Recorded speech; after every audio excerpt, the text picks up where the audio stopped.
Então, imagina a seguinte situação. Uma carga de mercadorias de altíssimo valor é roubada no meio da rodovia.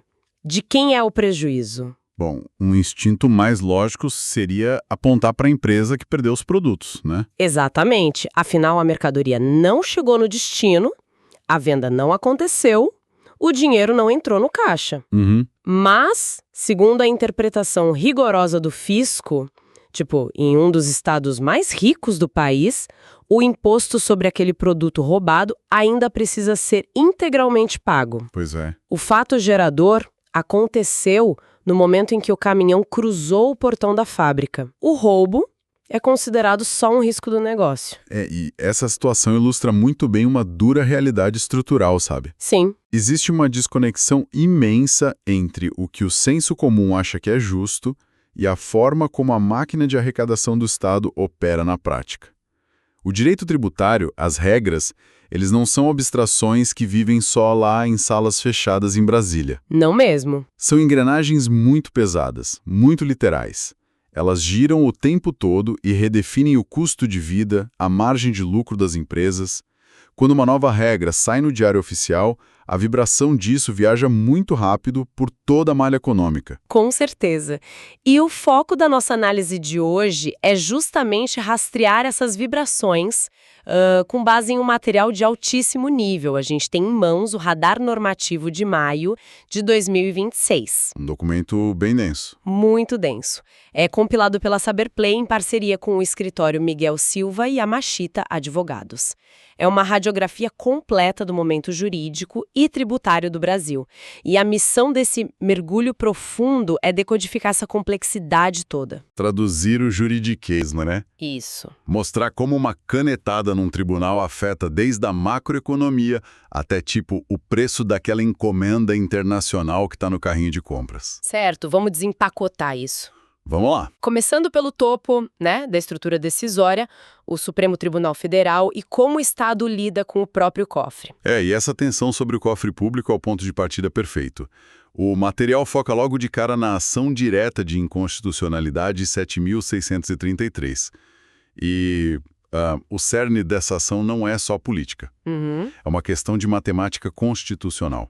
O STF decidiu que é inconstitucional prorrogar benefícios fiscais, tipo aquela desoneração da folha de pagamento para 17 setores, sabe? Sim, e para os municípios menores também. Exato. E por que foi inconstitucional? Porque faltou calcular o impacto financeiro e indicar de onde viria a compensação. Olha, lendo as justificativas jurídicas, a imagem que vem na cabeça é muito clara. Aprovar isso sem dizer de onde o dinheiro vai sair é dar uma festa gigante, sabe? Com open bar para centenas de convidados. Nossa, sim. E você faz isso sem checar o saldo da conta bancária, sem a menor ideia de como vai pagar a distribuidora de bebidas no dia seguinte. A intenção de manter os empregos lá nos 17 setores pode ser super nobre, mas o caixa do governo não funciona só com boas intenções, né? Com certeza não. E se conectarmos isso com um cenário mais amplo, a gente vê que essa exigência do Supremo está super enraizada na Lei de Responsabilidade Fiscal. Sim, no cobertor curto. Isso. O mecanismo exige contrapartida. Se o Estado cobra menos imposto da folha de uma empresa de tecnologia, a arrecadação da Seguridade Social, que paga aposentadorias, sofre na hora. Um baque imediato. Exatamente. O tribunal está forçando a transparência. Para cobrir os pés ali da geração de empregos, qual parte do serviço público vai ficar descoberta. É o fim do improviso legislativo, basicamente. E essa restrição tão forte imposta à União gera um efeito cascata, né? O governo federal aperta os cintos, a pressão desce direto para as prefeituras. Vai no colo dos municípios. Pois é. E aqui o documento traz uma segunda movimentação importante no STF, que é o tema 1455. Envolve uma disputa direta sobre o IPTU lá em Chapecó, Santa Catarina. O STF simplesmente suspendeu processos no país todo para decidir uma coisa. E é uma coisa enorme. Muito. Decidir se as prefeituras podem cobrar o IPTU baseando as alíquotas na área construída do imóvel e não só no valor venal, que seria o valor de mercado. Mas cobrar IPTU baseado apenas no tamanho da área construída não pune quem simplesmente decidiu construir uma casa maior, em vez de avaliar quanto a casa realmente vale. Então, o debate técnico aí é fascinante, porque ele contrapõe duas visões do que é a capacidade de pagar imposto. A tradição é o IPTU ser progressivo pelo valor. Uma mansão paga mais que uma casa simples. Lógico. Mas o argumento do município, e que está esperando a palavra final do STF, foca no custo da infraestrutura urbana. Eles dizem que uma área construída de 400 metros quadrados exige mais da cidade do que uma de 50. Dá mais trabalho para a prefeitura. Exato. Gera mais esgoto, precisa de mais iluminação, coleta de lixo. Entendi. A metragem quadrada vira tipo um medidor de consumo da cidade. Exatamente. A casa maior gasta mais a cidade, então se presume que o dono tenha mais capacidade contributiva para bancar isso. Gente, se o STF validar essa tese de Chapecó, isso abre um precedente absurdo, né? Milhares de municípios poderiam reescrever os códigos tributários do dia para a noite. Sim, recalculando o imposto de todo mundo com base no espaço físico. É a teia de aranha operando na prática. Mas, saindo dessa macroestrutura municipal, o radar normativo muda de escala de um jeito bem drástico. A gente sai das fundações das casas e vai para a tela do celular de quem está tentando comprar produto importado. Ah, o e-commerce. Sim. E aqui é que a coisa fica realmente interessante. As novas regras para as remessas internacionais. Esse foi o tema de maior atrito no varejo, sem dúvida.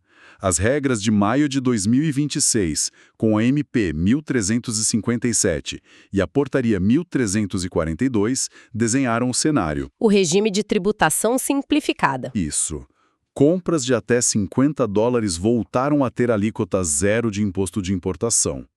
Mas de 51 até $3.000 entra uma alíquota pesadíssima de 60%. Só que com uma dedução. Exato, uma dedução fixa de $30 no imposto calculado. Mas o detalhe central não é só a taxa, é a mecânica das regras do remessa conforme. A Portaria 193 amarrou as plataformas a uma transparência que é microscópica, sabe? Uhum. A plataforma certificada não pode mais botar lá só o preço do produto e o frete. Na hora exata do checkout, eles têm que exibir uma quebra absoluta de tudo. Tudo mesmo. Imposto de importação, ICMS, os impostos novos da reforma tipo o IBS e a CBS, taxa de câmbio, descontos. Até criaram um selo de certificada em implementação para as empresas que ainda estão arrumando o código do site. Então dá tempo de se adaptarem. Pois é. Mas a grande dúvida para quem acompanha isso é essa hipertransparência na tela, tipo ver todos os impostos, lá finalmente acaba com aquela surpresa amarga de ter o pacote retido na alfândega em Curitiba semanas depois da compra? Então, eliminar a surpresa para o consumidor é o benefício óbvio, visível. Mas a mecânica por trás revela um objetivo do Estado muito mais tático. A Receita Federal simplesmente não quer processar milhões de pacotinhos individuais para ver quem deve o quê. Dá muito trabalho. É inviável. Então, quando eles obrigam as grandes plataformas a destrinchar e recolher tudo ali na venda, na prática, o governo está terceirizando a fiscalização para os algoritmos do site. Nossa, a plataforma vira uma fiscal. Exato, ela se torna solidariamente responsável por todos os vendedores que ela abriga. Se a plataforma quer o canal verde para a caixa passar direto, ela tem que virar o braço tecnológico da Receita. É um monitoramento terceirizado implacável, né? E se na fronteira digital tá assim rigoroso, no ambiente doméstico para as empresas brasileiras o xadrez é de altíssima complexidade. Nem me fale. As empresas gastam uma fortuna jurídica só para poder usar os próprios créditos tributários e não falir. O relatório foca numa decisão super interessante da Justiça Federal do Rio de Janeiro sobre o que é considerado insumo para calcular crédito de PIS e COFINS. O que é fascinante aqui é acompanhar como o judiciário está tendo que intervir para alinhar a norma tributária com a vida real da produção, sabe? A Receita Federal sempre teve uma visão super restritiva. Para eles, insumo que dá crédito era só o que sumia no produto final.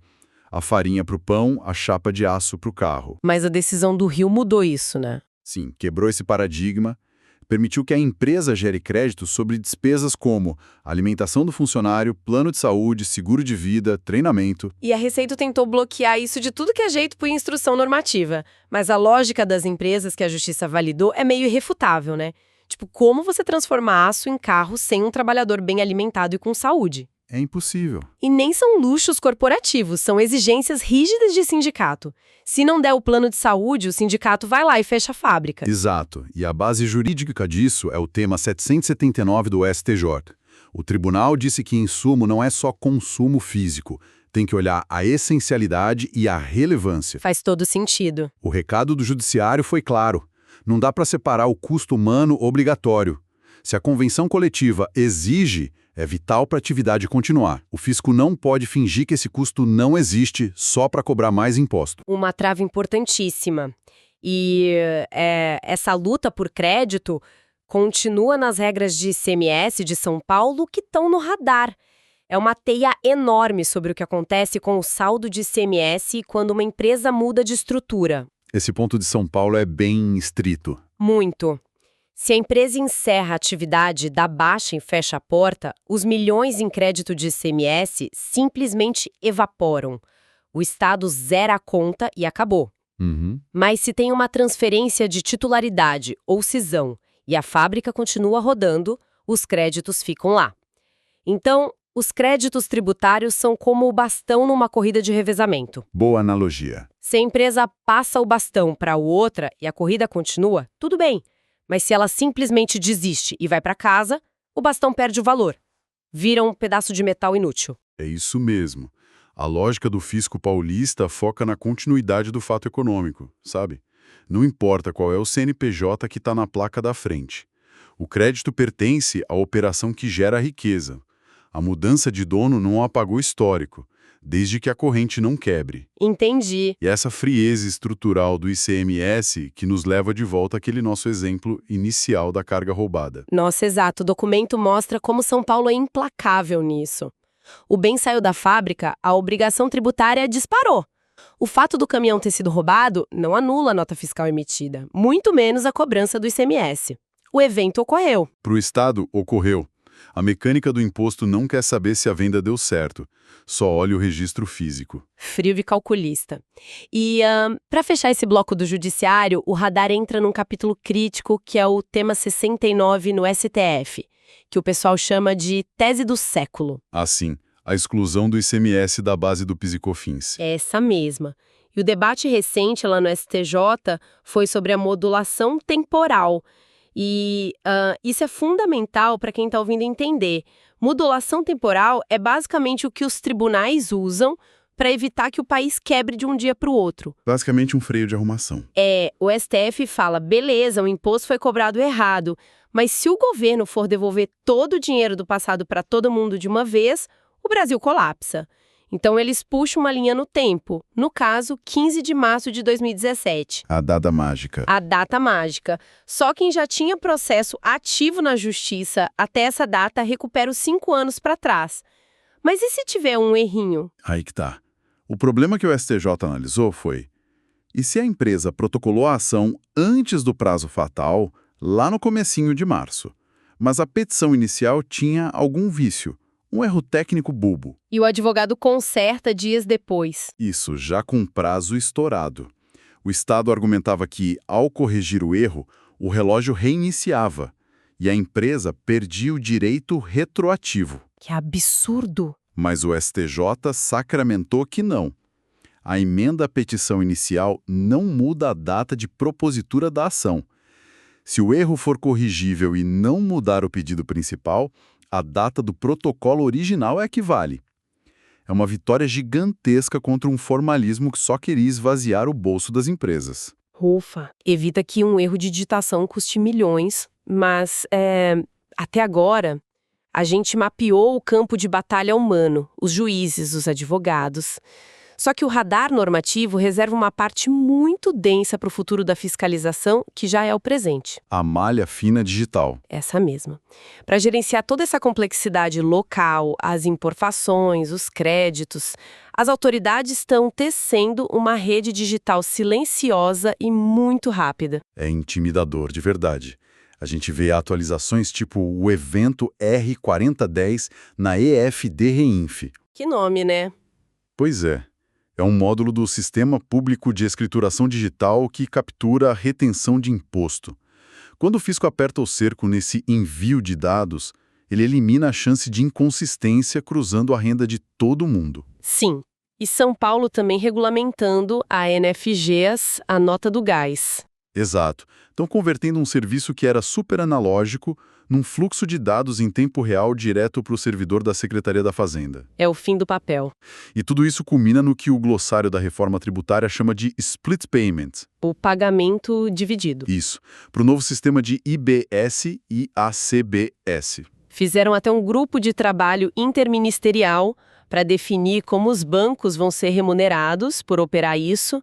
E o jeito que esse split payment vai funcionar parece ficção científica. Altera completamente a linha do tempo, sabe? No modelo antigo, a empresa vende, recebe tudo, apura no fim do mês e só no mês seguinte gera guia para pagar o Estado. Aquele respiro, né? Sim, o split payment quebra isso. Ele se integra direto nas APIs do banco. No exato milissegundo em que você passa o cartão ou faz um Pix na loja, o sistema bancário racha o dinheiro. Nossa! A parte do imposto nunca nem encosta na conta da empresa. Vai direto para o cofre do Tesouro. O tributo vira uma coisa nativa da transação. A inadimplência simplesmente deixa de existir porque o sistema não deixa. A empresa perde até aquele fôlego de usar o dinheiro do imposto no fluxo de caixa por uns dias. O controle é absoluto. Total. E falando nessas tecnologias disruptivas, o documento lista o que o CAD, o órgão de defesa da concorrência, anda fazendo. Atuando forte. Estão investigando operações atípicas, tipo união em terras raras, como a Serra Verde e a US Rare, e principalmente Big Techs, o Google com a Hume AI, a Microsoft com a Inflection. Mas por que o órgão antitrust do Brasil está gastando energia investigando uma parceria de inteligência artificial da Microsoft ou do Google, mesmo que essas transações não atinjam o faturamento mínimo no Brasil? Isso levanta uma questão importante sobre a própria lei antitrust, que está ficando velha rápido. Antes, o CAD olhava para o faturamento para medir perigo de monopólio. Se o faturamento era baixo, não tinha risco. Mas em mercados hiperdinâmicos, principalmente IA, essa métrica é inútil. O órgão está agindo como um mecanismo excepcional de correção, sabe? Eles não estão medindo o dinheiro de hoje, estão medindo o potencial de destruição da concorrência de amanhã. A leitura é perfeita. É exatamente isso. Essas operações entre as gigantes e as startups de IA acontecem muito via licenciamento, contratação de talento, transferência escondida de propriedade intelectual. Para não parecer compra formal. Exato. Se o CAD esperar essas empresas faturarem bilhões aqui para começar a investigar, acabou. A guerra está perdida. Já concentrou tudo. Exato. O mercado global vai estar na mão de duas empresas ditando preço para o Brasil todo. Eles perceberam que tem que intervir na arquitetura do negócio enquanto está nascendo. Proteger talento, tecnologia e dados do futuro. E essa agilidade institucional aparece também na Resolução 38 do CAD, sobre multas. Criaram um desconto super pragmático, né? Se a empresa confessar e pagar à vista, ganha 10% de desconto. É a troca daquela lentidão judicial de 20 anos por dinheiro vivo e rápido no caixa. O desconto incentiva a empresa a mudar logo de conduta. E o Estado não gasta rios de dinheiro com o procurador brigando na justiça. Pragmatismo puro. Pragmatismo puro. Olha, o panorama que a gente extrai do radar normativo de maio de 2026 é impressionante. Fica muito claro que as decisões do STF, as táticas de São Paulo com o ICMS, as novas regras do e-commerce lá da Ásia e o CAD de olho na IA não são coisas isoladas. Não são. Não? São peças da mesma máquina gigantesca de conformidade que está se redesenhando muito rápido. A malha legislativa estica do prefeito do interior até o Vale do Silício. Tudo se conecta. E essa conexão toda revela um governo trocando formalismo antigo por vigilância preditiva, sabe? Cruzamento maciço de dados, regras detalhistas. O espaço para o empresário amador simplesmente desapareceu. Desapareceu. E toda essa estrutura de dados aponta para um cenário que, para mim, beira o surreal, sabe? Se a gente juntar as duas maiores forças aqui, o split payment e a inteligência artificial. É uma combinação explosiva. Pensa comigo, se o governo já tem o sistema para recolher um imposto no milissegundo de um Pix, eliminando o fator humano, e a inteligência artificial começa a conseguir interpretar normas super complexas, A legislação inteira vira automatizada. é a transformação da lei em código de computador autônomo. Uma reflexão instigante se impõe aqui para quem está ouvindo. Em que momento a legislação tributária vai deixar de ser aquele monte de texto debatido por advogados para virar só linha de código? Pois é. Algoritmos embutidos no banco, bloqueando crédito tributário de forma autônoma, antes mesmo que um humano perceba. A teia analógica das cortes já está virando fibra ótica. Resta saber quem vai ter velocidade tecnológica para continuar jogando esse jogo, né? Fica aí o questionamento para uma próxima imersão.